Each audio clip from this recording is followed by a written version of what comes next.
The following is a presentation of KSL Sports. First and 12. A total roundup of BYU and Utah football and the expanded Big 12 Conference. Brought to you by Macy's Grocery Stores. Your hosts are Mitch Harper and Alex Kirry on KSL News Radio and the KSL Sports Zone. All right, everybody, welcome on in. It's a beautiful Sunday. And you know why? Because we still have football in front of us.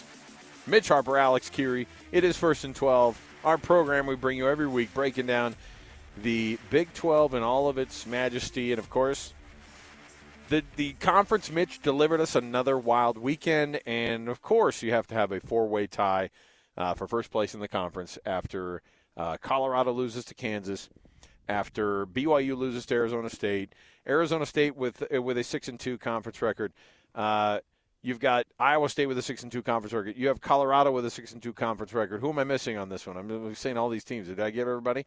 You got them all. Okay, there we go. So obviously all of them are going to be doing some heavy-duty math to figure out how their team can get into the Big 12 championship game. And so for BYU, they've now lost 2 in a row. Those chances or those numbers have dwindled a little bit, but they're not all the way gone. The biggest shock, though, this entire season, I think, of the Big 12, I think Oklahoma State fans might disagree, but I don't think that they came in with as much juice as Utah did this season.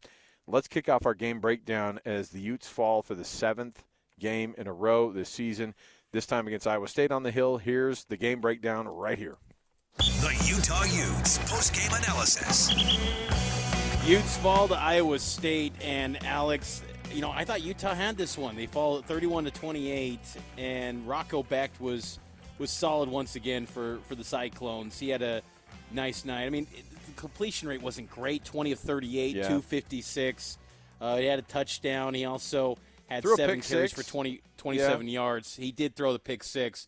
Utah was right there on senior night with the special hand-painted helmets. There was that kind of special aura that comes with those games for Utah. And it reminds me how this game played out, Alex, that we can never take for granted teams that have the ability to find ways to win. Utah, I think, has forgotten how to win. And that kind of shined through on Saturday night, how it was right there for the taking. And there's been so many Kyle Whittingham teams over the years. And I don't want to compare this group to years past, but there were some similar key names on this team. And I know the roster's changed quite a bit, but this team has just forgotten how to win. And that kind of just rang true against an Iowa State team that's not special. I don't look at Iowa State as like, oh my gosh, they're surging at the right time to go into the playoff and go win some games. Like, I'm not thinking that, but they are confident in what they have right now, whereas Utah,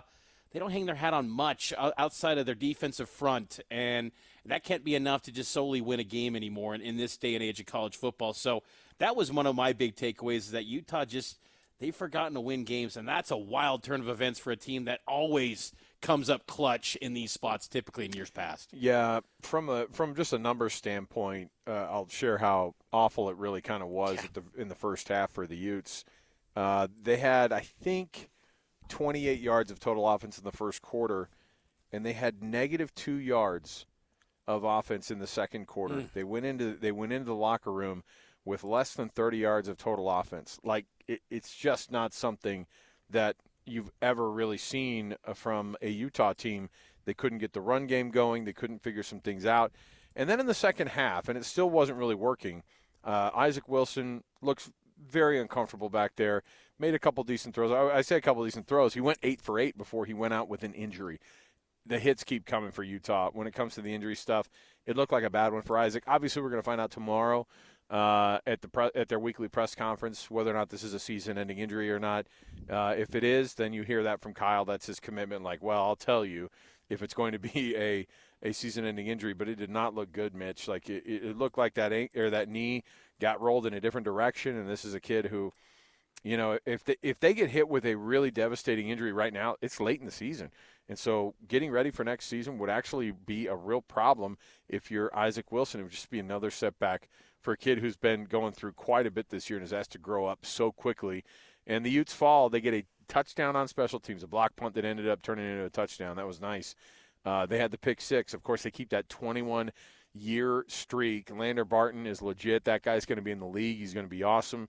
And Iowa State was this close to losing this football game. It was 28-24 with 2.5 minutes left, and Rocco Beck just drove him down.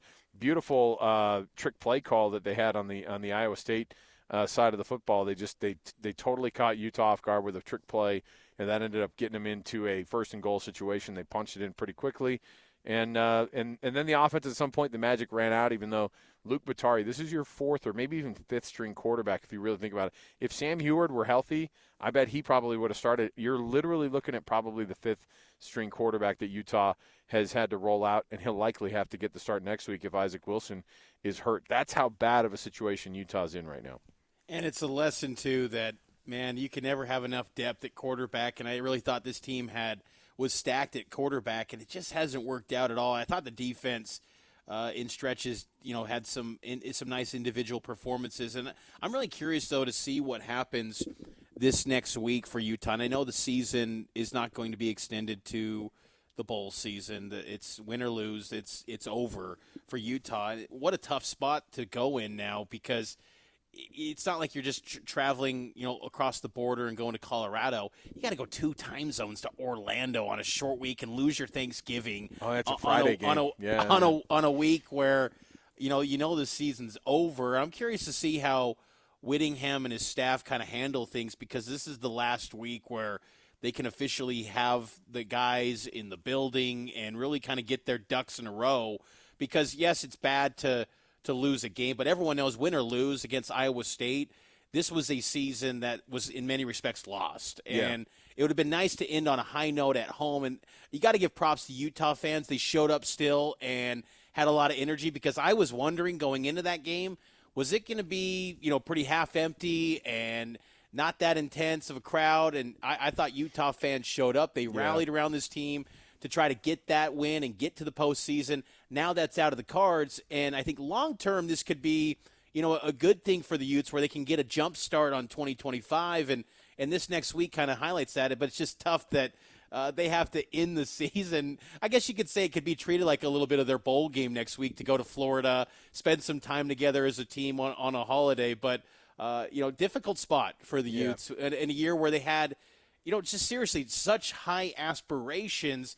And they kind of got to reevaluate, who they are going forward in this league, because in the Pac-12 they were the outlier. They were they were the team that was the physical football team that you don't want to face Utah for 60 minutes. A lot of teams do what Utah does in this league. How do they carve out their own niche going forward in this league? That's going to be a fascinating thing to see how it develops and how much influence Morgan Scalley. Morgan Scalley. I was about to say Morgan Wallen. I just saw him on my phone. I'm like, I had some help. Okay, I'm losing my mind. You know what? Get somebody else in there. Let's mix some things up. You don't know. Maybe make him the offensive coordinator. You don't know. Make Morgan Wallen the offensive coordinator. Breaking from the KSL Sports News desk. But no, there are going to be changes. I think long-term this could be a good thing. Yeah, there are going to be a lot of changes in the offseason, too. And it was crazy this week to see Kyle Whittingham actually address those things. And he talked about that and how they're on the search for an offensive coordinator. Not that we are going to search. They are already, I think, actively going out, making offers if they like guys and doing the interview process. And so it's a crazy thing to consider. It's not something Utah has had to deal with in a long, long time. Let's take a break. Our program, as always, brought to you by the good folks at Macy's. The freshest fruits and vegetables from your local farms and your favorite brands. Macy's, happy shopping. We will come back. We'll break down some of the comments from Kalani Sitake from Tempe, Arizona yesterday as BYU falls to Arizona State 28-23. We'll hear what the coach says. Stay right here. It's First and 12, 97.5 the KSL Sports Zone and KSL News Radio.